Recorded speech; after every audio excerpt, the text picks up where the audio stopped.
42 సంవత్సరాలుగా పసుపు జెండాను మోస్తూనే ఉన్నారు.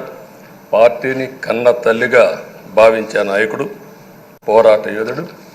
ఎప్పుడు కూడా రాష్ట్రంలో అభివృద్ధి చేయడమే కాకుండా ఉత్తరాంధ్ర అభివృద్ధి కోసం, ప్రత్యేకంగా విశాఖపట్నం అభివృద్ధి కోసం ఎనలేని కృషి చేసిన నాయకుడు అయ్యన్న పాత్రుడు గారని చెప్పి కూడా నేను మీకు తెలియజేస్తున్నాను. ఇంకొక పక్కన ఉత్తరాంధ్ర సుజల స్రవంతి, విశాఖపట్నం, విజయనగరం, శ్రీకాకుళం నీళ్లు కావాలి, గోదావరి నీళ్లు రావాలి, ఆ ప్రాంతం కూడా బాగుపడాలి, మా కరువు ప్రాంతానికి నీళ్లు కావాలని వెనకబడి క్యాబినెట్ మినిస్టర్గా దాన్ని శాంక్షన్ చేయించిన వ్యక్తి అయ్యన్న పాత్రుడు గారు. దానికి మనస్ఫూర్తిగా అభినందిస్తున్నాను. అందరికి కూడా కష్టాలు వస్తూ ఉంటాయి. ఆయన రాజకీయ జీవితంలో ఎప్పుడూ పడనటువంటి ఇబ్బందులు గత 5 సంవత్సరాలు పడ్డాడు.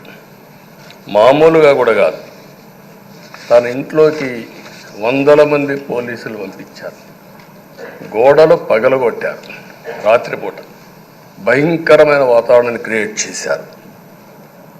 ఒక స్టేషన్లో కాదు, అనేక పోలీస్ స్టేషన్లో కేసులు పెట్టారు. రాత్రుల్లో దేశపోయి స్టేషన్ టు స్టేషన్ తిప్పారు. ఎక్కడా భయపడలా, ధైర్యంగా ఉన్నాడు. 23 కేసులు పెట్టారు. అందులో దగ్గర 10 కేసులు ఒక సిఐడిని పెట్టారు. అయితే రాజీలేని పోరాటం చేసి మనోనిబ్బరంతో ముందుకు పోయిన వ్యక్తి. కడాన మనందరం గుర్తుపెట్టుకోవాల్సింది, 60 సంవత్సరాలు, 62, 63 సంవత్సరాలు ఉండే వ్యక్తి పైన అత్యాచారం కేసు కూడా పెట్టారు. ఇవన్నీ కాకుండా అంటే ఎలాంటి పాలకులు ఉన్నారు, ఎలాంటి జరుగుతాయి అనేదానికి ఒక ఉదాహరణ ఇవన్నీ జరిగాయి. అయితే ఒక్క విషయం ఇక్కడ ఉండే సభ్యులందరికీ విజ్ఞప్తి చేస్తున్నాను. ప్రతి ఒక్క నాయకుడిలో కూడా ఒక స్ఫూర్తిదాయకమైన సంఘటనలు ఉంటాయి. అందుకే ఇన్నిసార్లు గెలుస్తారు.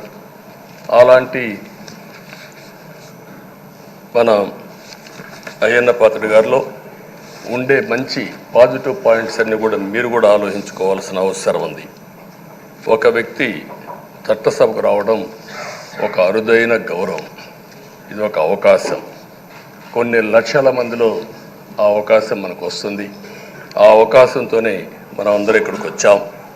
అయితే మనం అందరం గుర్తుపెట్టుకోవాల్సింది, మనల్ని ఎంపిక చేసిన ప్రజలకి ఏం చేయాలి, తాత్కాలికంగా ఏం చేయాలి, ఒక టైం బౌండ్ ప్రోగ్రాంలో ఏం చేయగలుగుతాం, దీర్ఘకాలంలో ఏం చేయగలుగుతామో మనం అందరం ఆలోచించుకొని అలాంటి సమస్యల్ని పరిష్కారం చేయాల్సిన బాధ్యత మనందరి పైన ఉంది. అంతేకాకుండా ఈరోజు ఎక్కుండే ఎమ్మెల్యేలందరినీ కోరుతున్నాం, మనందరి పైన ఒక పవిత్రమైన ఉన్నతమైన బాధ్యతని తెలుసుకొనవలసిన అవసరం ఉంది.